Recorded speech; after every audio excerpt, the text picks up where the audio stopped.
guys! So funny bumping into you. Yeah, I mean, we all live here now, so not that funny. Hey! You ever heard of a thing called privacy? Yeah, nobody gives a shit. Will you two just shut up and go away? We couldn't get jobs and we ran out of money. We ate chicken out of bowls and rode in big cars full of smelly people to something called work. Every day was a new nightmare. We're just performers instead of human beings. He's right. Trying to make ourselves into a brand just turned us into products. We don't need to be a brand, do we? Cereal! And yes! You have to pay for everything, Harry. Life is hard. Most people struggle. I have red hair. I know struggle. Don't you see, Butters? Teaching people to think of their brand just makes more people like them. This whole thing is wrong. They're telling you guys to reduce yourself into products. What happens when a cartoon becomes more powerful than a crisis management team? When animated characters wield more influence than actual royalty? We're about to find out, because what started as a simple South Park episode has spiraled into something nobody saw coming. A complete dismantling of everything Meghan and Harry thought they controlled. And the most terrifying part? The creators are just getting started. You think you've seen brutal celebrity takedowns before? Think again. Because what's happening right now isn't just entertainment. It's a masterclass in how quickly a carefully crafted public image can crumble when the internet decides you've become the joke. Let me paint you a picture of just how bad this has gotten. How dare you, sir! My Instagram-loving wife has always wanted her privacy! Picture this. You're scrolling through Discord at 2 a.m., and suddenly you're staring at something that shouldn't exist yet.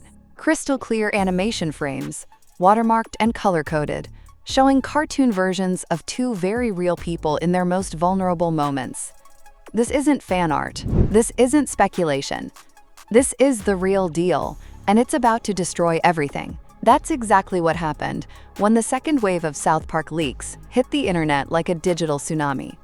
Remember, we're not talking about grainy screenshots or rough sketches here. These were professional-grade animation cells, so detailed you could see the pain in cartoon Meghan's crossed-out eyes as she sits on a throne made of shattered wine bottles. Each bottle, labeled with her past brand failures. Yeah, come on, honey. We don't need this place. Honey? But here's where it gets really twisted.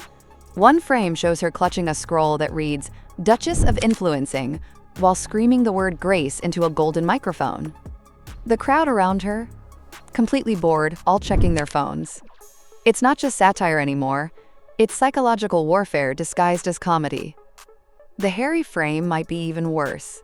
Picture a grown man crouched on a therapy room floor, surrounded by banners reading "Still Spare," holding a baby bottle labeled "Validation," while a cartoon therapist scribbles notes under the heading "Crisis of Narrative." When longtime critics of the show start saying this feels too real, you know something has shifted. This wasn't just another celebrity roast. This was character assassination with a laugh track. What the hell? What did he just say? He victimized me! It's because I'm an ethnic woman! He can't do that! I'll see— Wait, you're ethnic? This is an outrage! We'll just see how he deals with my blue— Within hours, something unprecedented happened. The leaked frames weren't just being shared. They were being transformed into art. TikTok creators were crafting motion edits, syncing the images with audio from that infamous Oprah interview, adding dramatic violin soundtracks that made everything feel like a tragic opera. Millions of views. Tens of thousands of comments. And behind it all, a growing realization that this wasn't random. Someone inside the animation pipeline was strategically leaking content with surgical precision. Entertainment investigators started comparing watermarks between the first and second drops. Their conclusion? These weren't coming from one rogue employee. Multiple sources, different departments, all coordinating to create maximum impact. Yeah, nobody gives a shit. Will you two just shut up and go away? By sunset, #SpoiledSussex was trending worldwide. Influencers who usually avoid controversy were posting reaction videos. The moment when a celebrity roast becomes a cultural phenomenon, that's when you know the rules have changed. But here's what really stung. These leaks confirmed everyone's worst fears. This wasn't going to be a quick jab and move on. South Park was building something bigger. Something that would target not just their public mistakes, but their entire post-royal identity. The wellness rebrand, the mental health messaging, even Harry's carefully crafted healing prince persona. And the most chilling part? The final episode hadn't even aired yet. Imagine being a crisis management professional and watching your carefully laid plans disintegrate in real time.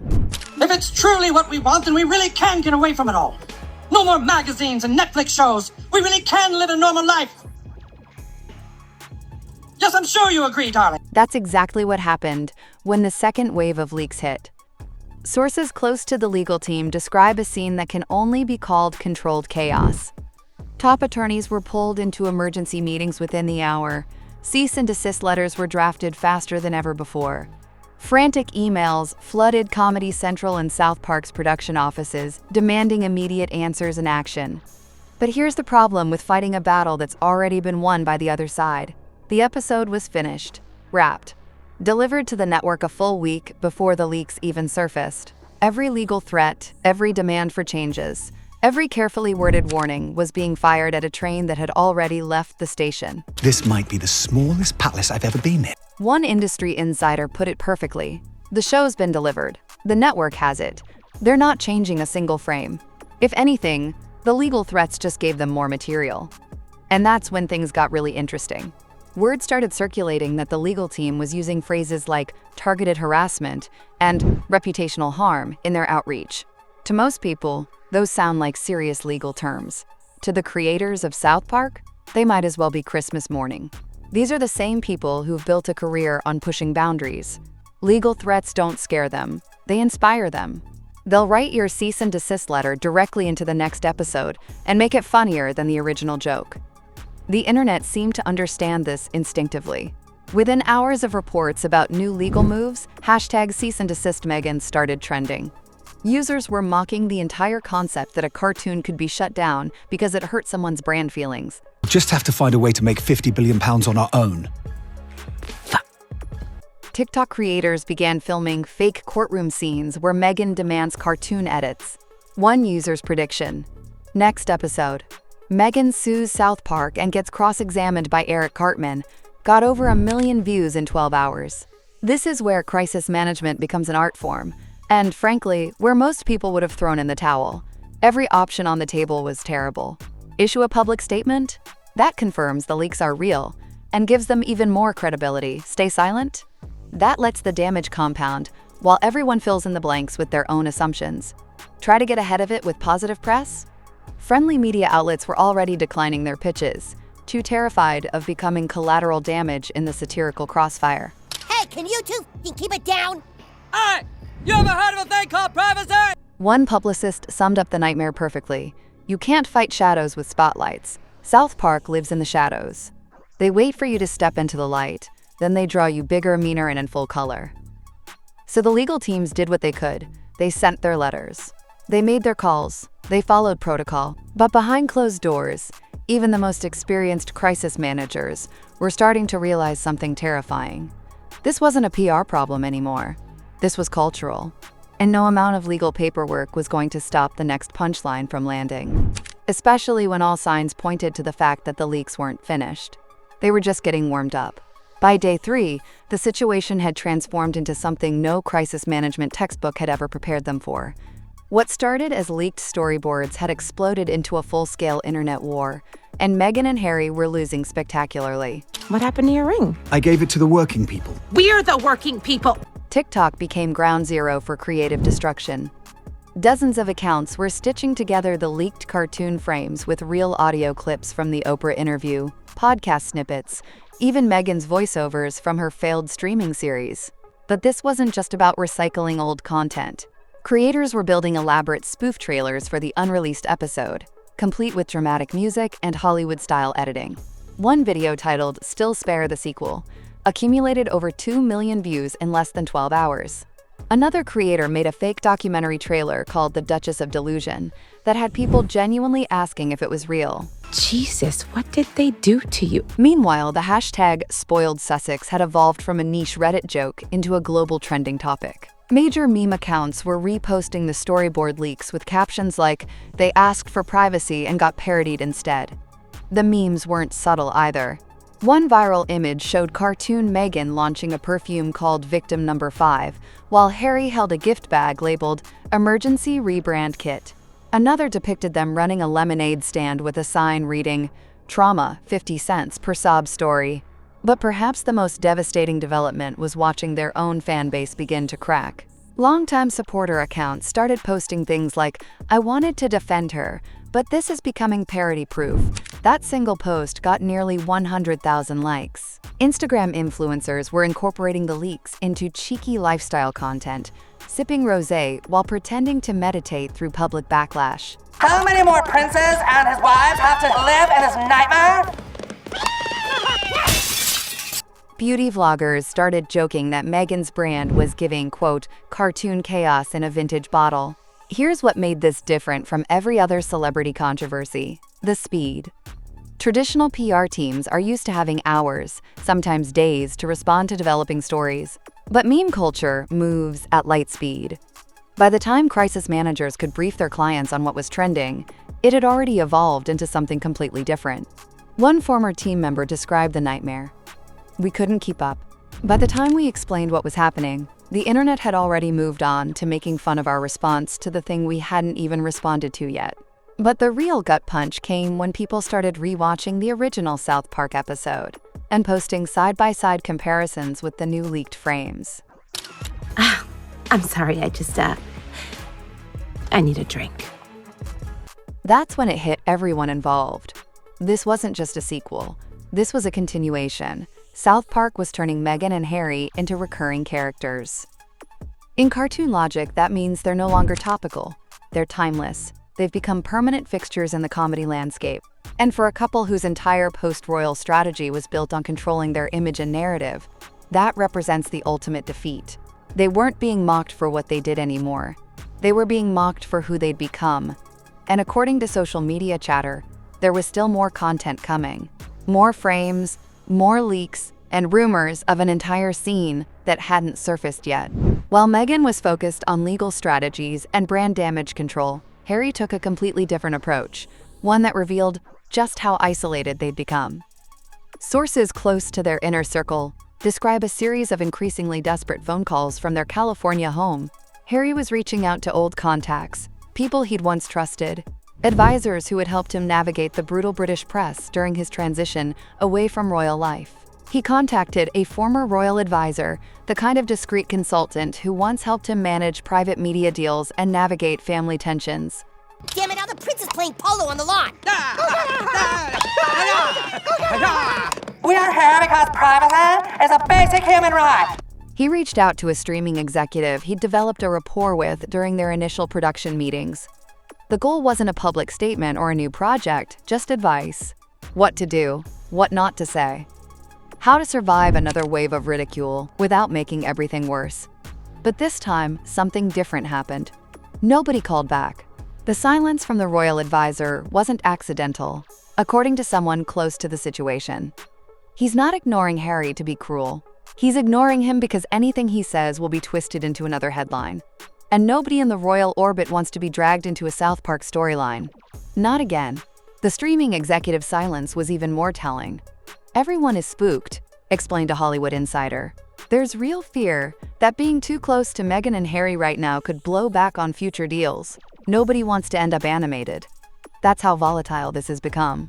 Harry allegedly took the non-responses harder than expected. One source claims he was overheard telling a friend, "It's like they've all disappeared. Nobody will help us anymore." Park County Police Station, what's your emergency? Yeah, the neighbors across the street are setting off fireworks and it's 10:30 at night. Oh, is it the Prince of Canada and his wife who just want to be left alone? That feeling of abandonment reportedly turned into frustration, then desperation. Harry even considered issuing his own statement, separate from Meghan's team. Something low-key, maybe posted to a small blog or newsletter, just to reset the tone and inject some dignity back into the conversation. But when that idea was floated internally, it got shot down immediately. It would look weak, one advisor warned, and worse, it would confirm the leaks are real. So Harry found himself with nothing but headlines, hashtags, and viral videos of cartoon versions of himself holding baby bottles labeled validation.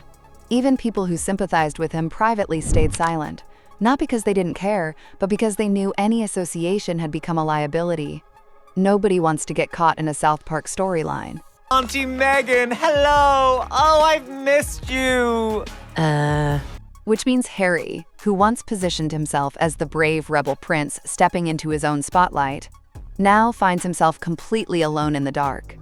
While the memes were spreading and the legal threats were failing, the real damage was happening where it hurts most, in corporate boardrooms and contract negotiations. Multiple sources across entertainment and branding industries reveal that several key business partnerships tied to the couple were being quietly reevaluated, and in some cases, already terminated. The first major tremor came from the wellness sector. Two mid-tier companies that had been in advanced talks with Meghan's team, a skincare brand and a high-end meditation app, paused their negotiations indefinitely, just days after the second round of storyboard leaks. An email from a brand strategy consultant that leaked to a gossip blog spelled it out clearly. Associating with Meghan Markle at this moment invites risk of parody, ridicule, and meme exposure. Clients want elegance, not chaos. But the most painful blow came from streaming. Why are we so mad today? Because we want our privacy. One major platform that had been exploring a documentary-style creative process series with Meghan at the center suddenly shelved the project. Not delayed, shelved permanently. According to a producer who was attached to early development, the internal memo cited satirical volatility as the primary concern. Translation: nobody wants their content rollout derailed by cartoon mockery before the trailer even drops. This created a nightmare scenario for brand managers. It wasn't just about one episode anymore. The satirical narrative had escaped containment. The Sussex brand had become so entangled with mockery that potential partners were treating them like walking liabilities. One luxury agency executive was brutally honest. They're not toxic necessarily, they're laughable, and laughable doesn't sell products. Even deals that seemed guaranteed were suddenly being slow-walked. The podcast division, which had been pitching new show formats after the streaming platform departure, was hitting radio silence from previously interested studios. The wine line, while technically independent, was struggling to secure high-profile influencers willing to create sponsored content. One fashion blogger was overheard at a press event saying, "I'm not going to be cartooned holding that bottle." The fear had evolved beyond backlash into something more primal. Anyway, Meghan, you were saying Dorit's such a what? What? No, I didn't say anything. I didn't say anything, Dorit. Well, I heard it somewhere. The terror of becoming the next sight gag. No brand wants to be turned into animated comedy material. Meanwhile, back in London, the response to this entire crisis couldn't have been more different. While crisis managers scrambled and lawyers drafted urgent letters, the palace maintained something that looked like complete indifference. No statements, no commentary, no sources close to the king. Just polished, practiced silence. But according to royal insiders, that silence isn't accidental. It's strategic. And it comes with a healthy dose of satisfaction. One veteran royal correspondent explained the psychology. If the palace didn't lift a finger after the interview, after the documentary series, or after the memoir, they're certainly not going to break a sweat over a cartoon. Down with the monarchy! We deserve our privacy! These people. But that doesn't mean they aren't watching. They just react differently, quietly, and with what sources describe as barely concealed amusement. It starts with Prince William. According to a royal aide familiar with his schedule, William has been fully briefed on the South Park situation, including the leaked storyboards and social media fallout. His reaction? A smirk. He didn't say anything, the aide revealed, just that smirk. But in royal language, that smirk screams "told you so." It's not just William. Staff members inside the palaces have allegedly been sharing memes in private group chats. One rumored favorite, a still from the original South Park episode, edited with the caption, "Privacy please, unless you have brand deals." Even seasoned courtiers are getting in on the subtle shade. None of it is public, of course. None of it needs to be. The monarchy plays the long game. They don't clap back. They wait.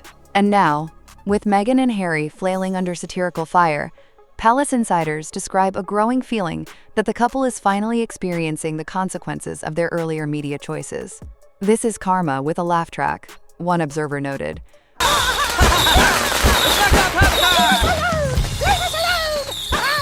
The palace officially denies any involvement in South Park's content, naturally. But rumors have circulated for months that former royal staff members, those who left quietly without scandal, may have offered anonymous insights to comedy writers and entertainment producers. Nothing direct, just enough to add texture, tone, and nuance. If the current leaks are any indication, those subtle contributions might have landed perfectly. Interestingly, even the traditional royal press corps has barely touched the South Park chaos. No dramatic editorials, no outraged defenses, just occasional headlines about the leaked storyboards, always framed with curiosity rather than concern. Royal reporters only mobilize when the family wants to shift public perception. Their absence signals that Buckingham Palace has no interest in salvaging the Sussex image. If anything, they're content to watch it collapse without lifting a single white-gloved finger. The whispered consensus behind palace walls is clear. Meghan and Harry built a brand by attacking the crown. Now they're learning what happens when the crown decides not to respond. Ooh, remind me to tell them the story about when I bought milk. I think you just told it. Because silence, when wielded correctly, can be louder than any cartoon. And the royal family has spent centuries mastering that particular art form. If there was any hope that the ridicule would fade, after a few viral moments and late-night jokes, that illusion shattered when the broader comedy world decided to join the party. South Park didn't just throw the first punch, they opened the floodgates for everyone else. The late-night circuit kept the momentum going night after night. Talk show hosts were incorporating Sussex jokes into their opening monologues with increasing creativity. One host joked that Meghan's rosé has the same aftertaste as her podcast. Forgettable, but with notes of victimhood. Another created a fake promo for Still Spare, now with less dignity. But it didn't stop at television. Stand-up comics on streaming specials began incorporating Sussex material into their sets. One comedian opened with, "You ever get dumped so hard by a royal family that you end up getting roasted by cartoons? I mean, that's next-level rejection, right there." The crowd's instant laughter revealed something important. There were highs and lows, it's all good. Anyway, see you guys at tea. Come on, Harry. These jokes weren't risky anymore. They were expected. The couple had become safe targets, which in comedy terms means they'd crossed a line they couldn't uncross. Social media parody accounts multiplied overnight. Duchess of Chardonnay gained over 200,000 followers in a single weekend, posting fake wine reviews like, "Pairs well with strained marriages and strained credibility." Another account, Still Spare Anonymous, began releasing spoof diary entries from cartoon Harry, with quotes like, "My trauma tastes better with oak." Even rival animated shows couldn't resist joining in. A popular adult cartoon on a competing network reportedly slipped in a background gag featuring two unnamed characters, one redhead, one brunette, selling organic wine while dodging paparazzi drones. The scene lasted less than 10 seconds, but fans caught it instantly. Once the screenshot started circulating, the implication was unmistakable. The joke had jumped studios. That's the nightmare scenario for any public figure, when you stop being satirized in isolation and start becoming cultural shorthand. They'd evolved into a symbol for a very specific kind of overexposed self-branding, making them fair game for anyone looking to land an easy laugh. Sources say the team was painfully aware of this shift. One Hollywood PR insider revealed that they'd been advised to lay low for 2 to 3 weeks minimum, just to let the noise subside. But the noise kept getting louder. Even behind closed doors, executives started joking about getting South Parked. One anonymous studio head reportedly said, "If they come for us, we'll just call it the Sussex treatment." At this point, it wasn't about being mocked anymore. It was about being mocked by everyone. And when punchlines stop being edgy and start being routine, that's when reputations truly shift. Being the subject of one joke is survivable. Over, under, around and through. Meet Mr. Bunny Rabbit, pull and through! I did it! Good job, Harry. Becoming the default joke is a cultural burial. And for Meghan and Harry, it was happening in real time. With their brand unraveling across every platform and comedy circle, the team knew they had to act fast. But with every move being scrutinized and memed, their options were impossibly narrow. Too polished, and it looks calculated. Too raw, and it risks looking unhinged. So they settled on middle ground. A surprise, stripped-down Instagram live session meant to reclaim the narrative with what they called a soft reset. The plan was simple: a vulnerable Meghan, a message of gratitude, something authentic and human. At least, that was the plan. The live stream began without warning. Just Meghan's face, natural lighting, delicate gold jewelry, and a pastel sweater. She opened with a soft smile and a breezy, "Hi friends," followed by comments about reflection, staying grounded, and finding strength in silence. For the first few minutes, it seemed like everything her team had hoped for: gentle, composed, relatable. Then, the technical issues started.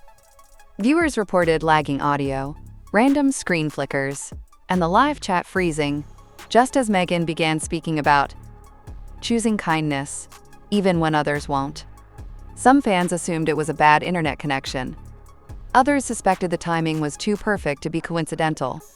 Either way, the technical hiccups shattered the carefully crafted illusion of control. Within minutes, screen recordings of frozen frames, Meghan caught mid-sentence with a blank expression, were being turned into memes. One viral remix paired the glitched moment with a voiceover from South Park's worldwide privacy tour chant. Another added cartoon bees swarming around her head, labeled with brand deals, legal threats, and pink wine. It was merciless. We couldn't get jobs and we ran out of money. We ate chicken out of bowls and rode in big cars full of smelly people to something called work. Every day was a new nightmare. Then came the rumor that sent shockwaves through the team, unconfirmed but rapidly gaining traction, that South Park's creators were allegedly watching the live stream in real time and planning to animate it.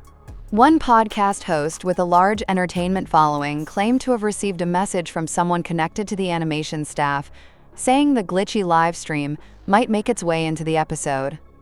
"It's too perfect not to spoof," the message allegedly read. The team pulled the stream early, cutting it off after less than 12 minutes. But the damage was already done. The clips were circulating, commentators were reacting, and the narrative had twisted once again, not toward sympathy, but toward more satire. "It was a Hail Mary," one Hollywood publicist explained. But South Park doesn't just parody your words, they parody your timing, and this felt served up on a silver platter. Even worse, Meghan's most loyal defenders hesitated to repost or amplify the live stream. Some praised her bravery, but with careful disclaimers. Others ignored it altogether, clearly wary of stepping into the next round of cartoon chaos. So now the team was left wondering, if even a soft, apologetic live stream could be weaponized into comedy, what couldn't be? And as one insider bluntly put it, if you can't speak and you can't stay silent, what's left? According to the leaks, the South Park creators already had the answer. And it was allegedly animated, voiced, and sitting in the final cut. By this point, everyone knew South Park wasn't backing down. But what caught the industry off guard was how gleefully the creators leaned into the backlash. They weren't just unbothered, they were energized. At a recent Colorado Creators Festival, where the duo made a surprise appearance during a panel on satire in the streaming age, one of the creators dropped a line that had the entire room buzzing. "If leaks scare you," he said with a crooked grin, "wait until you see what didn't leak." The crowd roared. It wasn't subtle. Everyone knew exactly who he meant. And just like that, a new storm of speculation began swirling. Hey guys! So funny bumping into you. Yeah, I mean, we all live here now, so not that funny. Not just around what had already surfaced, but what was still coming. Was there more brutal content? Had they deliberately held back their harshest material? Were the leaks just a distraction from something even worse? The speculation took off like wildfire. Sources close to the production confirmed there was indeed more material, much more. According to one insider, the scenes that leaked were only Act 1.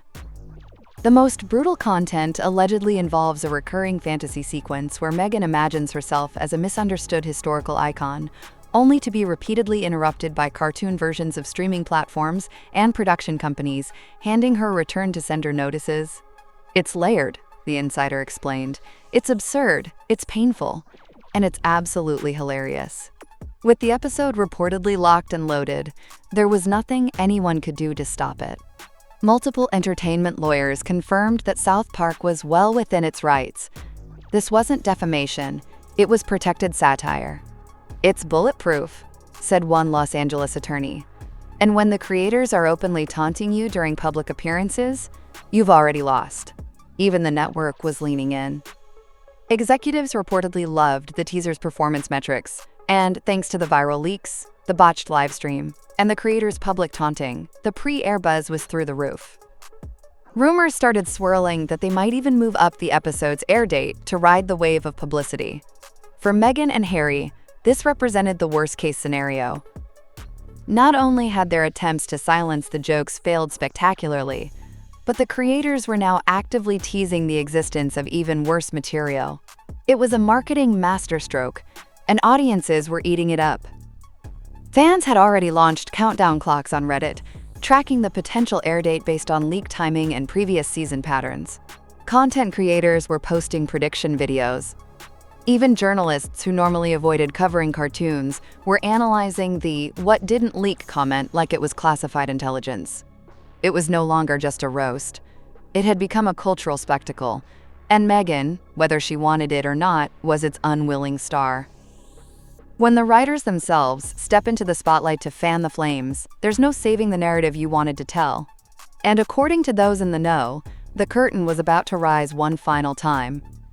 Now comes the question that no publicist, brand consultant, or crisis manager can answer.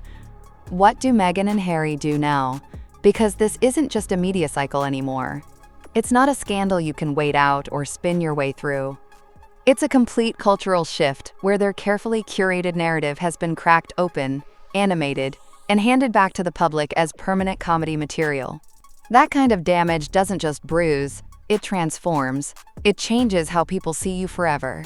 The leaked storyboards, the failed livestream, the cascade of comedians piling on, it all points to one terrifying reality: a complete loss of control. Not just over press coverage or public opinion, but over meaning itself. Oh, you're hilarious, Meghan. Why did you move back here anyway? It was ultimately a tough call, but there were a lot of factors to consider. Meghan and Harry are no longer steering the conversation about their lives. The conversation is steering them. And that's a genuinely frightening place to be, when your entire post-royal existence is built on messaging, branding, and the power of personal storytelling. Sources say emergency strategy sessions are still happening, with advisors brainstorming reset approaches. But how do you reset when every move gets transformed into mockery before the strategy meeting even ends? When phrases like gratitude and grace become internet memes within minutes of being spoken? Some advisors are pushing for a total media blackout.